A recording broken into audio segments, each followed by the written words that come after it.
Hey, music lovers, it's Byron with Musical Miles Podcast. I am here in Las Vegas, Nevada at the Rio Roundup, Rio Hotel and Casino, and I'm here with my new friend, Mr. Justin Andrews. Thank you for having me, brother. Well, thanks for sticking around and coming to sit down with me. Well, we know a lot of the same people. So. We do know a couple of the same people, and you've probably known them a lot longer than I have, but we got introduced to each other the other day by Jason Johnson, which I'm supposed to sit down with Jason on the podcast on Monday. And Jason is the president, CEO of K9 Heroes, which is a retirement program for drug dogs, police dogs, retired dogs from the military and the police. What a cool deal. Yeah, man, I met Jason years ago, and what he has done, he's raised $30 million.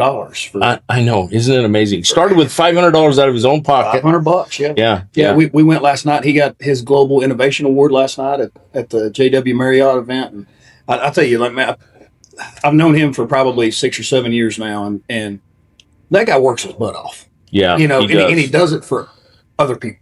And he's so well-rounded. I mean, he's not just he's involved some ways in the music industry. Lives in Nashville or just outside of Nashville, as do you. Yeah. But I met him here a year ago during the NFR, and he brought a PBR bull rider over to me. That's a musician, singer, songwriter, Benny Paulson. Do you know Benny? Yep. Benny sat down with us on the podcast. What a cool deal! And then when I ran into him again, ran into Jason in Whitefish, Montana at the Songwriter Festival up there. and he's going, we got to talking, and he's going, I know you. And I'm going, well, okay. Maybe the world ain't as big as what we think. You may have seen me on America's Most Wanted. I don't know. But then we put two and two together. I'm a little slow because I'm an old man and he's a little younger than I am. So, anyway, but you are also a singer-songwriter and performer from Nashville. Mm-hmm. Tell me, I didn't get a chance to really delve into your career, but let's talk about your music and where you came from. And so you're not from Tennessee originally. I'm from Oklahoma. Oklahoma. Yeah, I was born in Shawnee, Oklahoma, and I was raised in a little small town about 30 minutes east of there, Bearden, Oklahoma. Okay. And my grandparents raised me in their 50s, and they had a traveling bluegrass gospel band when I was a kid, and that's kind of where it all started. And me and my older sister, she's a year older than me, and she still give anybody a run for their money on vocals. And she's got boys and a family now, and she's like, those days are gone, but she can still do it, buddy. Wow. That's where it all started from. Came from grandma and grandpa from church. Yeah. Well, that's cool. Well, I talked to a lot of artists on the podcast that we've been fortunate enough to interview, and that's really a common theme, especially coming out of the South, right? Yep. I've spent a little bit of time in that Texas and Oklahoma country over my lifetime, and that's a real deal in the South. I mean, church is very important to and culturally, it's a huge deal, and that's where everybody learned how to sing. And it's weird to me as well. You know, when you find so many people that have a really soulful grit to their voice and everything like that, it's like, oh, well, you grew up in church, didn't you? It's weird how that's the common denominator, you know, and it truly is with a lot of people, probably more so than if you had to really run the numbers on it. There's probably a really high percentage who did just that, grew up learning how to sing in church. I mean, I talk to people, and you probably do as well. You know, you talk to so many people, and they're like, "Yeah, well, I grew up singing in church." And it's always there. That's a very much a common denominator especially in the South. Yeah. So, how long have you been in Nashville? I've been in Nashville. I moved I think it was late 2015 or early 2016. Okay, so almost 10 years or right at 10 years. I didn't do much for the first couple of years because I didn't know anything. I never lived in a big city before. Right. So I was just kind of feeling it out. Right. You know, but in that, first couple of years I was very fortunate. I fell into a great circle of people that were people in the music industry. Right. And I think it was that they liked me just because I didn't try to throw it on them. I didn't try to ask for their help or to write a song with them, I became their friend first. Sure. And I think, I was very blessed, and that's how it happened for me. Well, I spent most of my adult life in sales, and I was successful for that very same reason. I didn't come in and go, "What can I sell you today?" Sure. Yeah. I came in and said, "Hey, how you doing? I'm Byron," and became their friend. How are you today? Yeah, how are you? Well, what are you trying to sell me? And I said, whatever you're trying to buy, but that's not the point to this. That's not why I'm here. That's not why I'm here. I'm here to just see you and say, hey. Yeah. And so, well, that's cool, because we did the same thing essentially with this podcast. Because as I shared with you, we're pretty new, less than 18 months, 16, 17 months. But you're killing it, though. Well, we're in so many ways we are. We have been really, really fortunate to have met some wonderful people that we both know. Marla Cannon Goodman, who has been essentially, I tease her and tell her she's my agent. I got to town the other day and I texted her and I said, hey, I'm in Vegas for the Nashville Finals Rodeo, and these guys are playing in town. Can you hook me up with anybody? 'Cause she got me an interview with Dean Dillon. Yeah. She got me an interview with Pam Tillis. She has just introduced me to a ton of people, and she's just as sweet as she can be. And when I call her, she answers her phone. Yeah. So I mean, I've wrote a couple songs with her and with Jenna Paulette. There's another girl I would love to sit down with. Man, she is as sweet as pie. I mean, she is such. She's the real deal. Very nice. I mean, this girl's pretty ranchy. Yeah. Oh, yeah. She's punchy as a kid. Yeah. And I told her the last time I seen her, I was like, you know what? I was like, you are living everybody's dream, to where you get to wake up and you walk outside, and that's what people see as, Yellowstone. Right. No, you get to saddle your horse and throw a leg over and go gather or go sword or go rope or go whatever you want to do. She has the best social media in the world, I think. It's just I follow her, and I think she's a very talented artist and singer songwriter and just a cool chick. And I would love the chance to sit down and visit with her. Well, I bet you if you asked her, she would do it. She is such a very, very nice lady. And that then again, this is happened so organically. The biggest challenge for me is where I'm already starting to face it. My voice is going after a couple of days of talking, and you singers. It's interesting because I kid around. I tell people I've been turned down by some of the best, and I've been turned down by a handful who always has that excuse. Well, trying to protect their voice, and I'm like, you're so full of crap. Don't tell me you don't talk. But I get it. I understand, because I've been in this position where my voice goes. I'm at a event here. We're here 10 days. Yeah. And even if I only do 2 a day, that's 20. Well, I'm going to tell you a little cheat code here on what I do.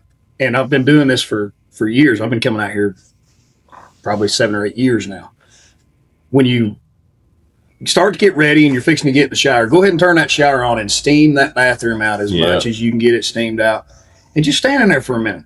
Go in there, sit on the commode in your boxers or whatever, just get you so much steam. I have a humidifier on my nightstand. Yeah, I mean, a portable one that I brought with me. And you do all those things. You spray the stuff in your throat, but it wears on you. It's I'm not staying at this hotel, so I gotta pack up my guitar and backpack. I leave the rest of the stuff here set up. But as it rolls, as it goes organically, we've done 2. You're the second interview today.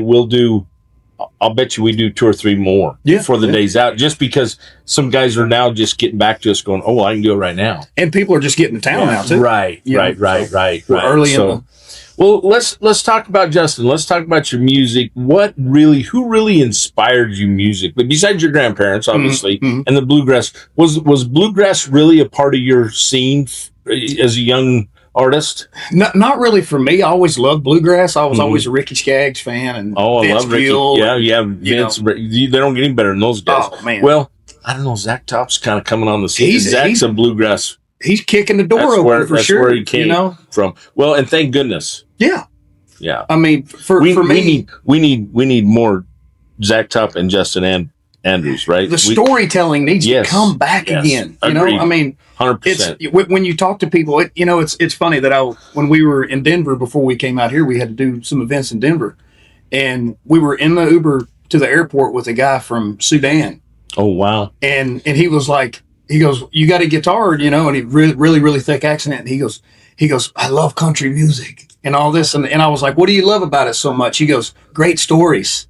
And that's the kind of country music I grew up on. Yeah. Was the really good stories, you know, and Randy Houser's a buddy of mine, and I love his singing, but just because well, Randy's had some great hits written by Bryce Long, who I think is Cowboy, great. You know, Anything Goes. Oh man, God, great songs. Yeah. And well, last year we got to sing with Randy at Resorts World. Oh wow, last year, and Zach Top, you were talking about him, like his songs. What's that one that he just put out? I probably can't call South it of Sanity or whatever it is. Oh, maybe. I don't know. Played a rodeo in Montana or whatever. Okay. God, that song. Yeah. Just the storytelling is what we need to get back to. Yeah. There's just so many talented. I like Randy and like Bryce Long. Bryce writes story music, right? And I'm with you. I think that's what's lacking. Yeah. From Nashville a little bit. We have had a tendency to lean towards the Texas. Yeah. Texas and red dirt, you know, Oklahoma red dirt music for that reason. Yeah. Right. So. Well, I mean, I used to go to bars and watch Tony LaRue, and you know, I'd go see Randy Rogers band. Right. You know, Eli Young. Oh you know, yeah. You know, I'm going to tell you. Mike Ryan. Okay. Have you ever heard of Mike Ryan? I know. I have heard of him. I don't. God bless. He can sing his butt off. Really. And I love, you know, still listening to that kind of music. Right. I hate to say that kind of music, but it's a whole different thing. You know. Right. But it's doing exactly what we're talking about. They're still doing it the way, and I hate to say it the way that I want it. You know, because that sounds so wrong, but well, I don't know that it's wrong. It's just different. I mean, but I guess there's, you know, my mom used to say, you know, there's a pot for every lid. Yeah. Or excuse me, a lid for every pot. Yeah. Either way you put it, but you know, I mean, we all have our likes and our dislikes, and it's interesting because you know I have 4 children, and they all and we all have some, you know, general love of the same music, and they have but I have very eclectic taste in music myself.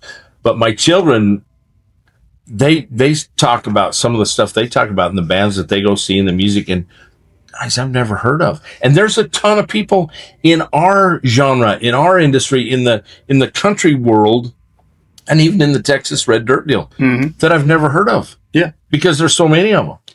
This episode is sponsored by Close. With over 10 years of experience crafting hand-built composite instruments, Close provides the widest selection of premium carbon fiber instruments in the world. From acoustics to ukuleles, electrics and basses, even mandolins. When picking an instrument, Close doesn't want you to have to make a choice between performance and portability. These instruments stay in tune and intact, whether you're hopping venues or cresting mountains. Every Close instrument is plecked, which means you'll get low action and buttery smooth playability each time you pick up your instrument. Check out Close to find instruments you'll not only take with you, but ones you won't want to leave behind. Well, and now a lot of those Texas bands, these are some young kids, and when I say kids, you know what I mean. It's 21 years old. Oh yeah. You know, that are coming out and, you know, 20 years old, 19 years old, and they're great. Like, they're really good. And I'm like, man, I wish I had that talent at your age. Listen, there's a band in Idaho from Twin Falls, the Heath Owens band. I love that city. That's a beautiful city. That's Buck Owens' great-grandson. Oh, really? It's Buck Owens' great-grandson. And him and his brother started that band, and his drummer and his bass player were still in high school for 2 years, and they would knock your socks off. I mean, just a great band and great performance. I mean, you know, their stage presence was good. Yeah. So, you know, it is amazing, you know, I mean, how much talent there is out there. I love it now for the industry and for for country music or for rock and roll or whatever, because I like everything. I mean, if you go through my playlist, it's all over. Yeah, mine too. It's so wide, Yeah. But I've never seen until probably when I started noticing it was probably a couple of years ago, 2 or 3 years ago. I'm like, everybody and their dog can sing.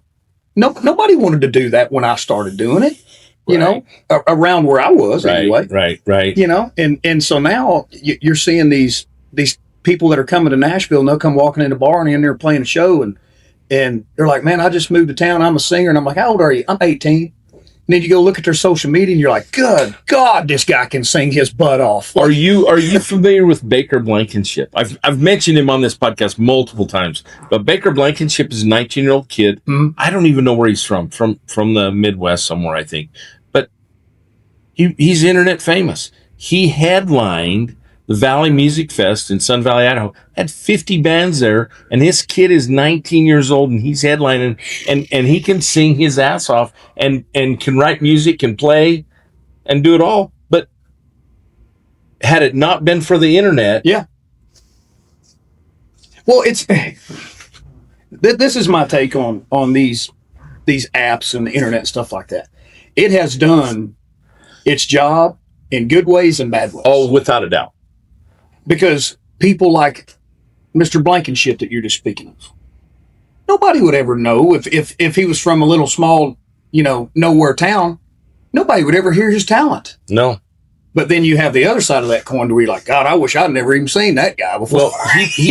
Well, he puts it out there on TikTok, mm-hmm. and is where he got famous. And he wake up one morning and there's 1 million views on his stuff.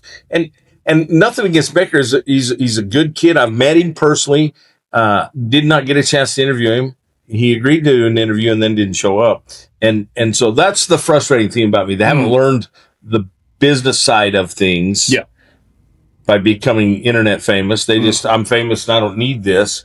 There's some others that I've come across that are the same way, that they've just blew up and got famous and don't understand the principle of when you tell somebody you're going to do something, you need to do it. Absolutely. Right? And show up on time. And, so that's the frustrating part for those guys. But here's the upside to it. It's good for him.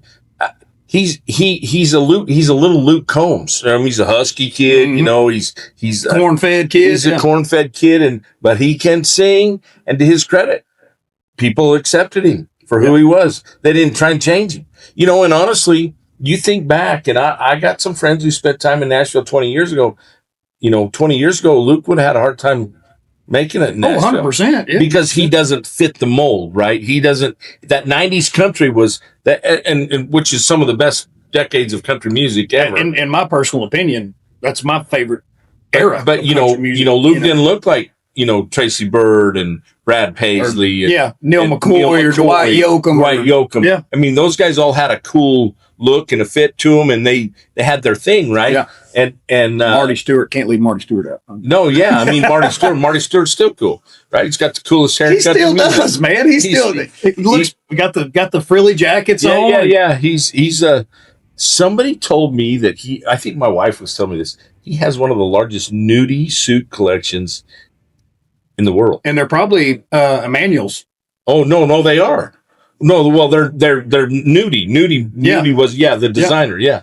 Anyway, he bought, all kinds of other artists stuff. I think he still has that B Bender Telecaster.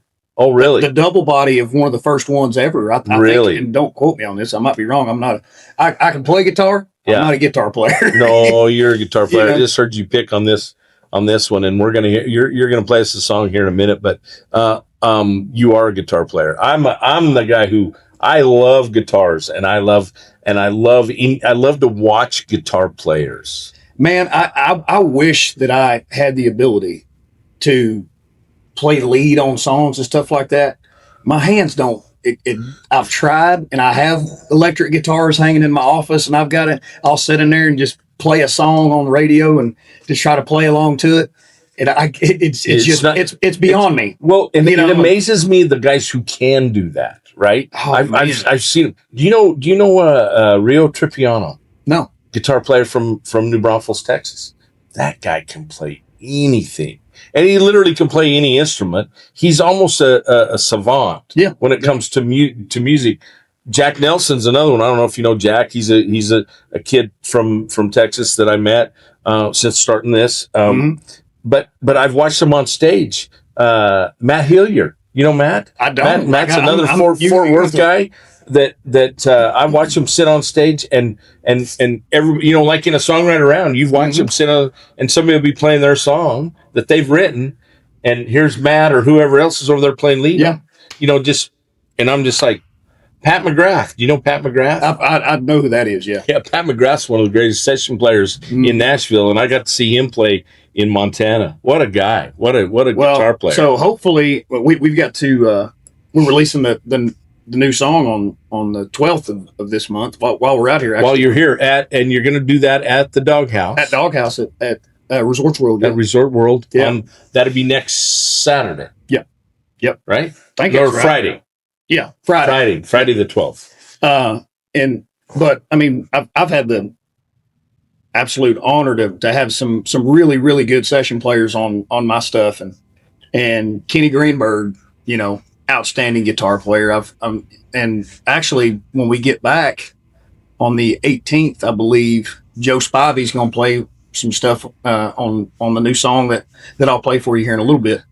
But I mean, some of these guys that you see like that, it blows your mind when you watch them do what they do. And I'm like, man, did you grow up doing this? Did you go to school to do this or whatever? Like, oh man, I just like to tootle around and all this. I'm like, buddy, speaking of Joe Spivey, I mean, dude, you're a Hall of Famer. And you act like it's just, oh, well, I like to play around. And but I don't have that. Like I taught myself to play guitar when I was probably 25 or 6. Oh, really? Yeah. And I just would sit at home, and when I was working oil and gas down in Texas, when I'd get back home, I made a deal with myself. I was like, you need to pick that thing up and play it an hour every night before you go to bed.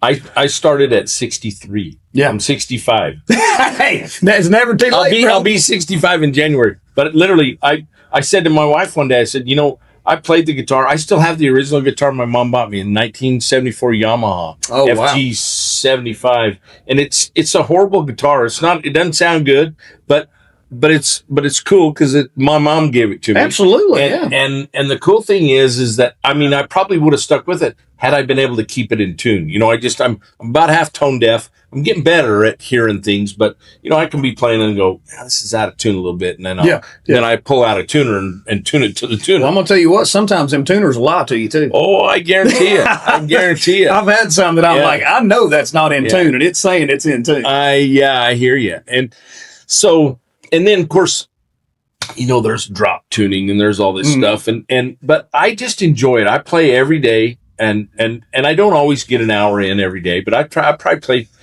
20 to 30, 45 minutes a day. Yeah. And I've gotten better. I'm still not very good, but I'm good enough that, I can play some Christmas songs come, when the family's all around in a couple of weeks, and, and I can play Mr. Bojangles, and I can play, the classics, if you got to be able to play a Jerry Jeff Walker, right? Oh yeah. Or a Guy Clark. Okay. And I can play some Guy songs. So man, I look at it like this. I always wanted to be that shredder, that guy that just could play his butt off. But I know my role. Sure. In my part of what makes my band sound good. Well, you're the singer. You're the front man. And not all front men, there's not very many front men that can play. I mean, there's plenty that can really, really play. I mean, what's that guy from Blackberry Smoke, Charlie? I don't know his name, but God Almighty, I've seen them probably 2 times, and it was before I moved to Nashville, and I've never seen anybody that will sing their butt off and play these benders and these riffs at the same time. I mean, it's very rare to see that. But I have a friend that plays pretty good. Just moved to Nashville, actually. Heath Clark. Have you met? I have not yet. Good kid. Just released a new album about a year ago, but he moved down there in the spring, or maybe April or May. But he's from Arizona. His In fact, he was my very first interview on this podcast. Oh, really? Yeah. His mom went to school with my wife in Cholo, Arizona. And when Shanda and I got married, his dad and grandpa played at our wedding. Oh, wow. So I thought, how fitting. Mm-hmm. So Heath Clark. I'll get you his information. Okay, because he's a little lost out there. I mean, he's it's coming, and he's had some pretty good session players cut when he went out there and recorded his album. Oh, okay, and he's got a couple of oh gosh, what's that guy's name? Songwriter. Anyway, I'll think of it probably when we're done talking. But anyway, man, or I'll think of it tonight. Nashville is so easy to get lost in. Journey wise. Sure. Oh, sure. When I moved there, because the Nashville today, and people's going to think that I'm ancient or just being jaded or whatever. But Nashville is different now than it was when I moved there. When it comes to the journey. Oh, I'm sure. Well, and then not only that, it's ever evolving. It's like this town. Yeah. Las Vegas. I've been coming here for 50 plus years, right? And I've seen a lot. Yeah. I've seen a lot of hotels blown up and imploded and new ones come up. Mm-hmm. But I'm sure, but just the transformation of Lower Broadway. Yeah. Well, when I first moved to town, I lived in Kingston Springs, which is about 25 miles outside, west of Nashville.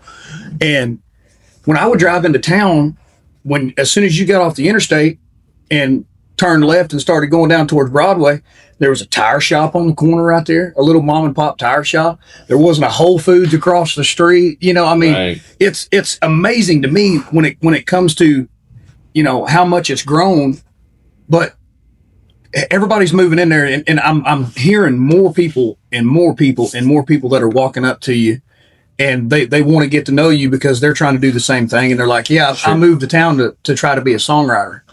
And I was like, oh, when'd you start? And he's like, oh, well, I want to be a songwriter, so I moved to Nashville. And I'm like, you moved here to become a songwriter? Yeah, you're not a songwriter before you got here.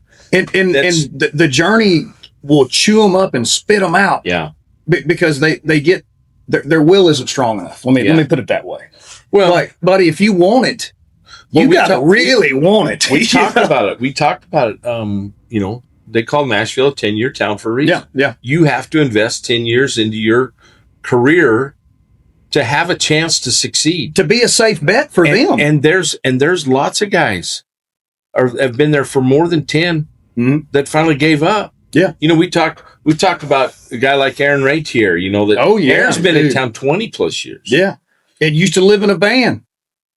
Yes, down by the river, literally. Yeah, literally. Yeah. But because he wanted to. Yeah. Not because he had to. Yeah. And I'm going to tell you what, like we were talking about this the other night, like that dude, when you're talking about brilliance and savants and things like that, I have never heard a guy that will sit up there, and he used to do this just for fun at Neighbors in Sylvan Park on Writers' Nights on Tuesday nights.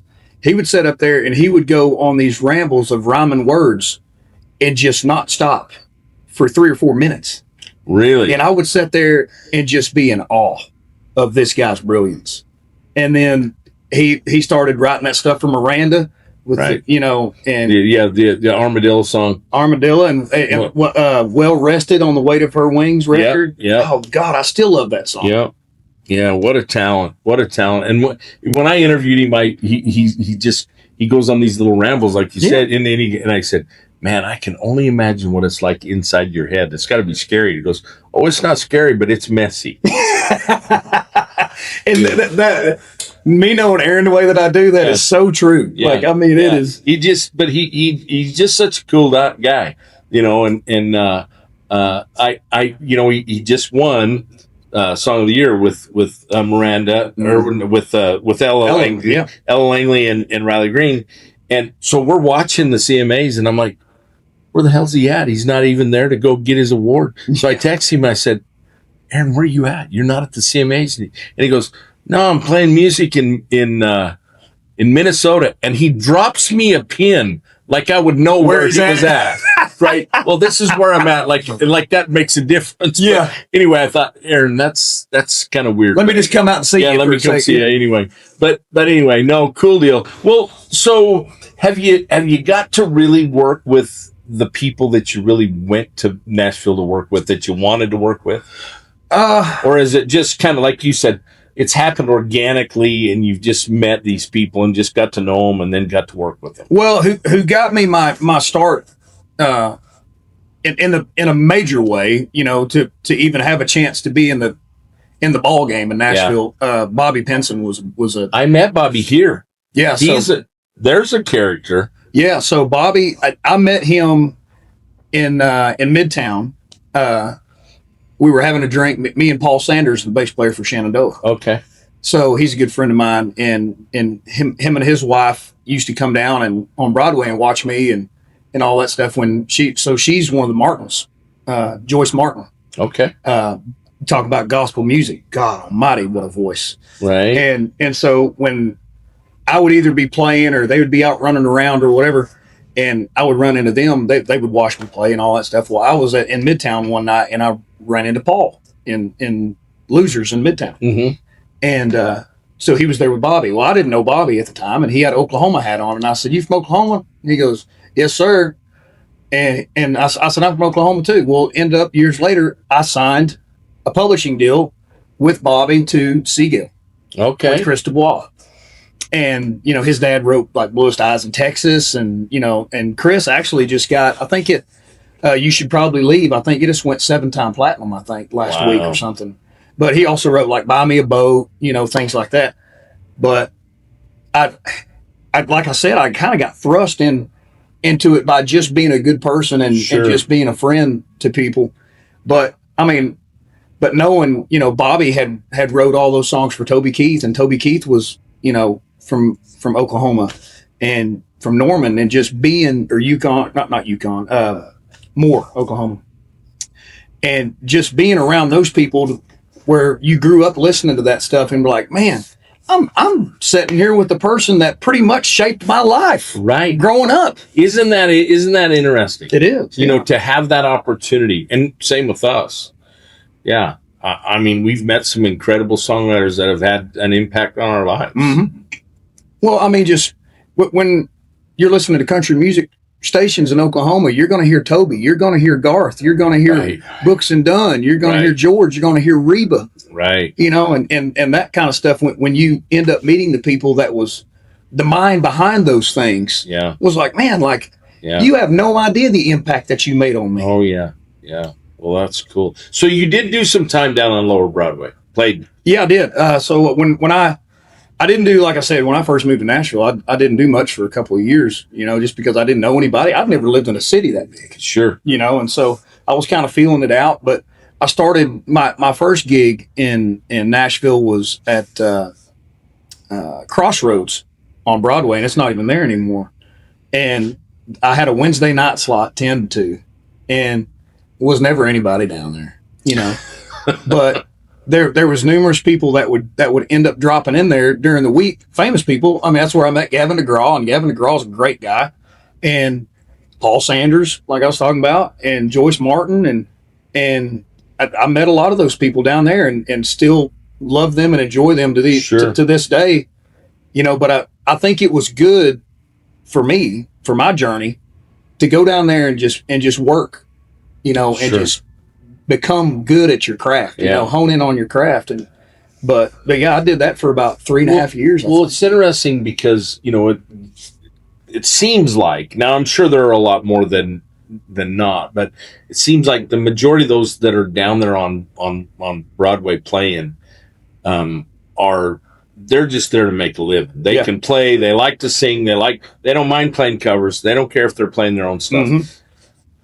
And they're making a good living, right? Yep.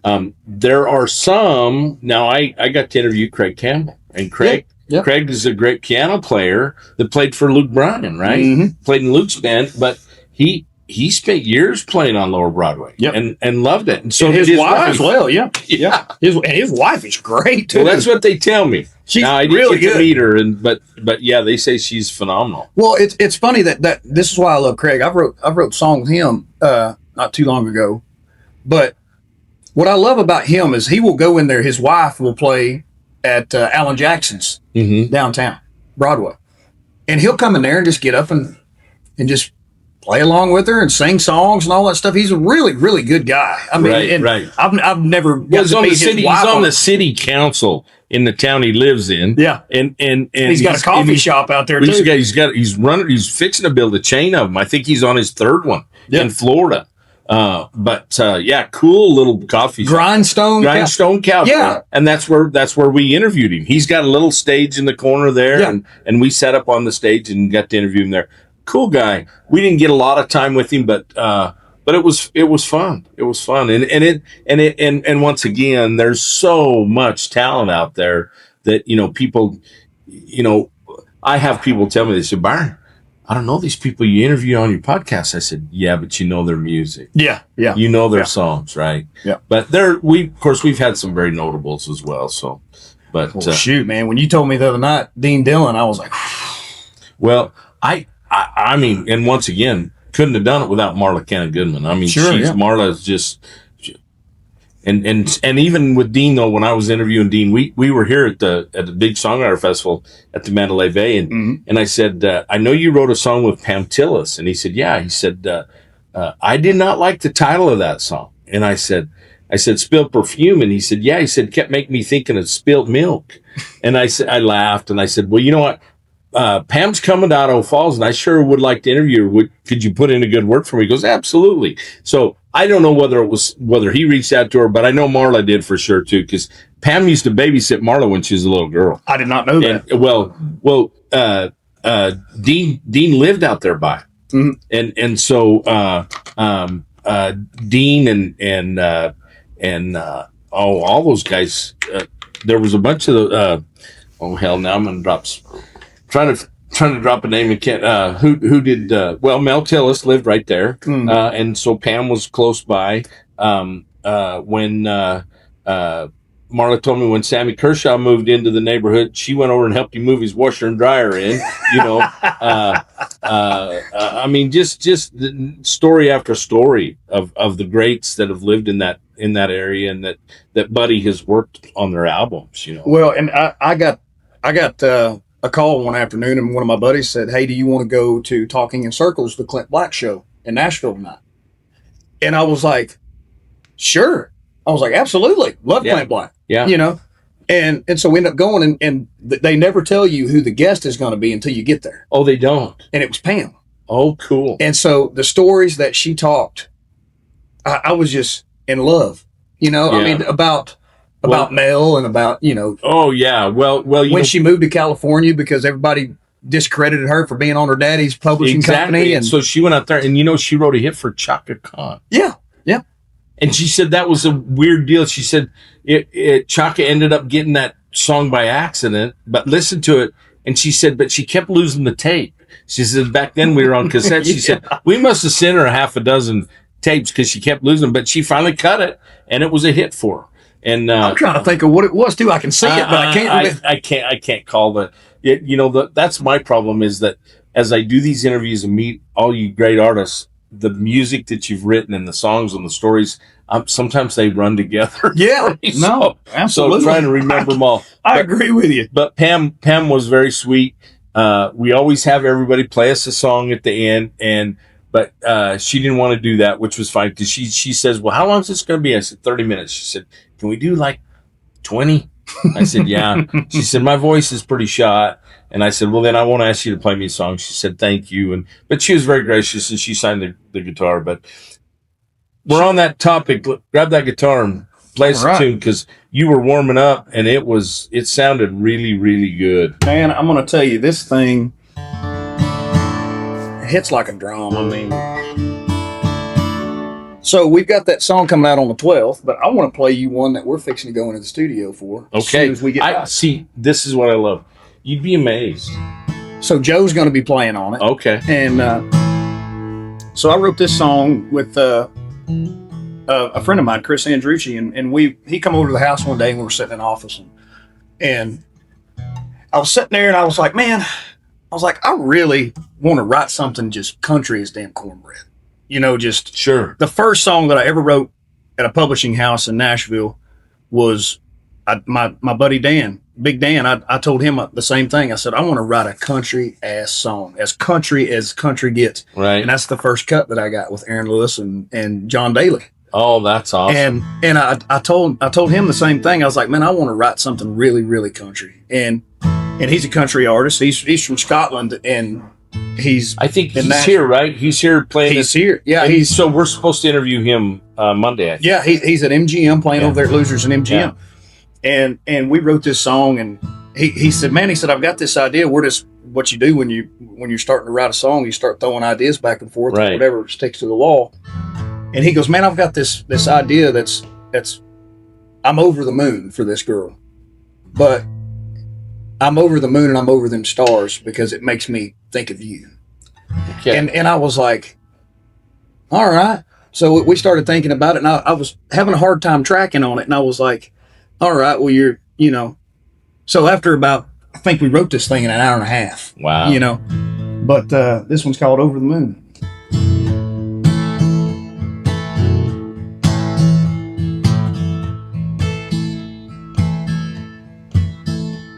That wraparound porch, she's got a fresh coat of paint. Them roses you planted, sure smelling great. And that dust collecting truck, sure running good. Been spending a little more time on the boat, just me and a cooler and a no-sell coal. And that promotion came through like you said it would. Yeah, most would say I got it made, but all I gotta say is I'm over the moon. I'm over them stars, 'cause they're out there, and I'm stuck here wondering where you are. Sometimes I wonder if you ever look up, you see what I'm seeing tonight. Since I ain't got you, shines a little more blue, girl, I'm over the moon.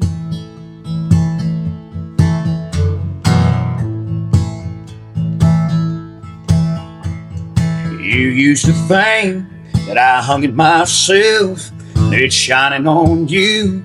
Somebody else, yes, he's everything I couldn't be. And I know that it's hard to believe, but I'm over the moon. Well, I'm over them stars, 'cause they're out there, and I'm stuck here wondering where you are. Yeah, sometimes I wonder if you ever look up, you see what I'm seeing tonight. Since I ain't got you, shines a little more blue, girl, I'm over the moon.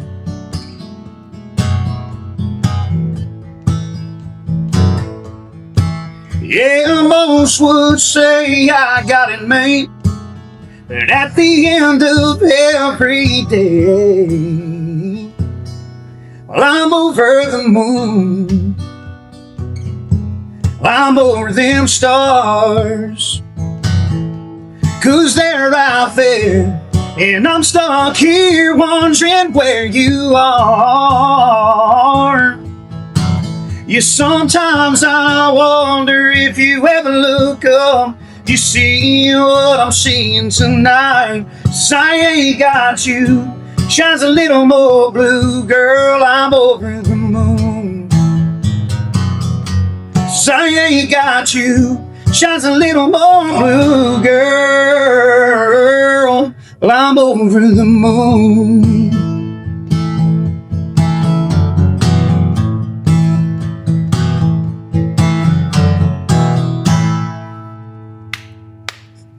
That is great. What a beautiful tune. Thank you. And that is country as cornbread. I wanted it to be. You got it.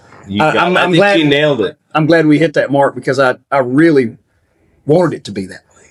That's a beautiful song. Thank you. I don't know what that, it reminds me of somebody, but I'm trying to, I don't want to pinhole you in anywhere, but it's got it, but it's a great song. Thank you. Wow. All right. Before we get out here, a couple questions I like to ask. Favorite venue to play? Ooh, favorite venue. Favorite venue that I want to play or have played? Have played. That I have played. I did a show in Grand Junction, Colorado with Chancey Williams. Oh yeah, Chancey's a great guy. And it was, I think it was called the Elm, or we did a run out there, but I'd never been up that way. And he was awesome enough. He goes, man, why don't you come up here and do some shows with me? And he's a good friend of mine, and he's a great guy. And I think it was called the Elm. Okay. But it was an old movie theater. Okay. And it still had the mezzanines up top where you would sit, but people can stand up there and watch the show. Yeah. But it was really, really cool. But if that was the name of it, if not, I'll show you a picture of it here in a little bit. Yeah. I think that was the name of it, but it was really, really fun, and it was a great room. It sounded really good, and the people loved it. And it was just, that was one of the first times in my career to where I stood up there on the stage, and it felt like I was somebody. Yeah. You know? Yeah. And it just, I don't know what it was about that place, but it was something special to me. Cool. And so, have you got to play the Opry? I have not yet. Oh. That is a bucket list thing for me. Yeah. And I tried for the longest time, for years. I would not go to the Opry. I would not go to the Ryman, because the first time that I stepped foot in that building, I wanted it to be for me. Yeah. But I mean, getting invited to shows and, award shows and things like that. I'm like, the first time, the first show that I broke that with, when I was playing down on Broadway, the guy that owns Legends Corner and Second Fiddle and the stage, and his name's Ruby. Okay. And so all the people that was the fronters of all the bands around Christmas time, he sent us all a message and said, hey, I want y'all to come meet us. I'm going to take y'all to a show. Oh, fun. Well, I didn't know what to expect. He said, let's all just meet at Legends on the corner. And he said, then we'll just go from there. Well, I'm thinking we're going to go out, to Opryland or something like that. Well, when we get there, he goes, y'all get yourself a cold beverage. And he said, we're going to kind of walk on over here in a minute. And I said, where are we going? He goes, we're going to go watch a show at the Ryman. And I was like, oh, shit. I honest to God wouldn't have went if I'd have known before he was going. It was Ronnie Millsap's 76th birthday party. Oh, you're kidding. And you talk about, I'm sitting there, we're 10 rows back watching Ronnie Millsap, and I'm just over there, and I'm wiping tears off my face. I mean, shit, there's a stranger in my, there ain't no getting over me. Oh, yeah. Oh, yeah.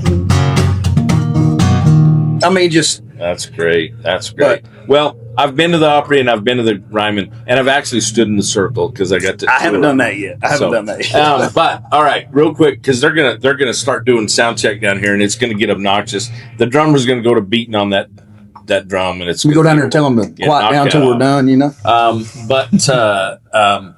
If you could work with anyone, dead or alive, now I'm gonna ask you both, dead and alive. Okay. Who would it be? Dead first. Prince. Cool. And the reason I say Prince is because I remember still to this day, I watch, the halftime show of him playing that Telecaster, and, just if it come to, because he was an amazing artist. Oh, incredible. And could play anything. Oh yeah. Could play it all. Okay. Alive. Gotta be George. King George. Yeah. Gotta be George. So Irv Woolsey was my manager as well. You told me that. That's right. And I always idolized George. Yes. I remember growing up watching Pure Country and just burning that VHS up, buddy. And it was a big for me, and I think that was a big part of why I do what I do now. Is because I always wanted. I remember watching George on that movie, and that movie wasn't supposed to take place, by the way. I can tell you that story later. Really? So it was just a big part of my story of watching somebody sing on stage and feeling the emotion from that. Yeah. And it was a big part of why I do what I do now is watching George. And, Sure. But yeah, I think it would have you, to be. have you got to meet George though? I have not. Serious? shared the same manager? Yeah, and never got to meet him. Well, Irv passed away. Right. Last 2 years. It was March 4th, I believe. Okay. It was right after we got back from out here. We had come out here for the rodeo, and he ended up getting sick and ended up passing in March. But he always talked so highly of him, and I've been in whispering distance of him and never got to meet him. But I'd like to, and I'd like to shake his hand and just be like, "Sir, we shared a really good friend, and I've always been a fan." Cool. Well, and that's what Dean said about him. He said, "Look, he's not just been a great artist that cut my songs. He's a friend." Yeah. And he does. Dean had for years has done it was a breast cancer. Tough Enough to Wear Pink. He kind of was involved in the beginning. Yeah. And so they did a breast cancer deal for years in Gunnison, Colorado, and now it's just a cancer fundraiser. Yeah. But last fall, George Strait showed up. And he said there wasn't 800 people there. They didn't know. Nobody knew he's coming. He started to play the chair, and he goes, "Hold on a minute." He says, "I think there's somebody in the house that probably sing this better than me." And here comes I saw that. And here comes George. I didn't know that's what that was for. I seen that. Yeah. Anyway, well, dude, this has been so much fun. It has been my pleasure, brother. Wow. Thank you so much for having me. Glad we got to meet you. Yeah. I mean, the older we get, I feel like the world gets a little bit smaller every year because you end up running into people that you ain't seen or people that know the same people that you know. Right. Well, it's, cool deal. Thanks again. Absolutely. It's been my pleasure. For Musical Miles Podcast, I'm your host. I'm here with my new friend, Mr. Justin Andrews from Nashville, Tennessee, and we're in Las Vegas, Nevada at the Rio Roundup at the Rio Hotel Casino. Sponsored by Stetson, of course. Absolutely. And we'll see y'all somewhere down the road. Adios for now.